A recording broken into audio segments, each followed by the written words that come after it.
Okay, it's good to be with you as we look at our 46th memory verse. This verse is good as we see the end of the year coming upon us. It's a reminder that regardless of what the future holds, even though we don't know what the future holds, regardless of what it holds, we can have peace because of our relationship with God. John 16:33 says, "These things I have spoken unto you, that in me you might have peace. In the world you shall have tribulation, but be of good cheer. I have overcome the world." And so we look at the diagram of our passage, and we notice the emphasis of the beginning, these things. Of course, the first question we should ask is, what things? And it's been basically Jesus' entire discourse, but we could see it coming back to verse 27 of chapter 14, where he says, "Peace I leave with you."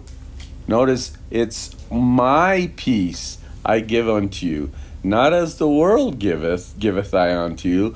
Then he adds what we should have because of our peace. "Let not your heart be troubled, neither let it be afraid."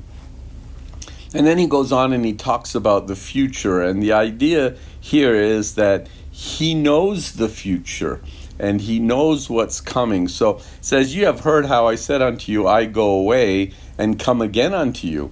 If you love me, you would rejoice, because I said, I go unto my Father. For my Father is greater than I. And now I have told you before it comes to pass, that when it comes to pass you might believe. Hereafter I will not talk much with you, for the prince of this world cometh, and hath nothing in me. But that the world may know that I love the Father, and as the Father gave me commandment, even so I do. Arise, let us go hence."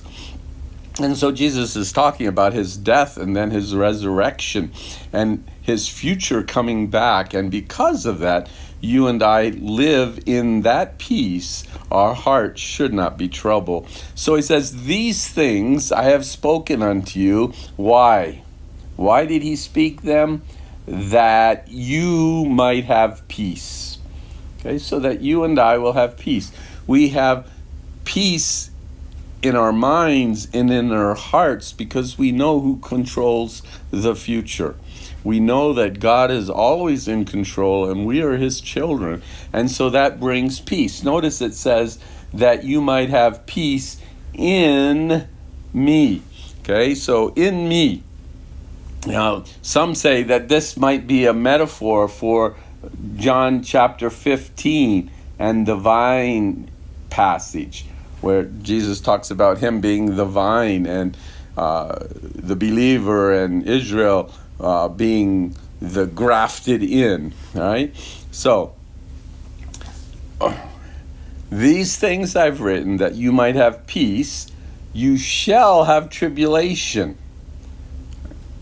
So we see there's going to be peace and there's going to be tribulation. Well, they're not equal. The peace is what we get from God. He settles our heart. He brings us joy. He gives us the grace that is needed, even in the times of tribulation. Tribulation is in the world. Peace is in Christ. All right, so as we live in this world and we interact with others, there will be tribulation, there will be difficulties. And so we see the contrast of two places, two spheres. In Christ we have peace. In this world we can expect to have tribulation. We can expect to have difficulty. But notice the but. But be of good cheer, right? Why can we have peace in him? Why can we have good cheer? Why can we rejoice? Because I have overcome the world. And so we can have peace in Christ because he is victorious. Okay, Christ is victorious. We have peace in him. He has overcome the world. And so as we go into the new year, let us be reminded that you and I, as God's children, have a wonderful peace. We have the grace and the mercy of God upon us that the world cannot understand. And even though life might be difficult and things aren't always easy, and we are told we will have tribulation, but always we will have the peace of God with us.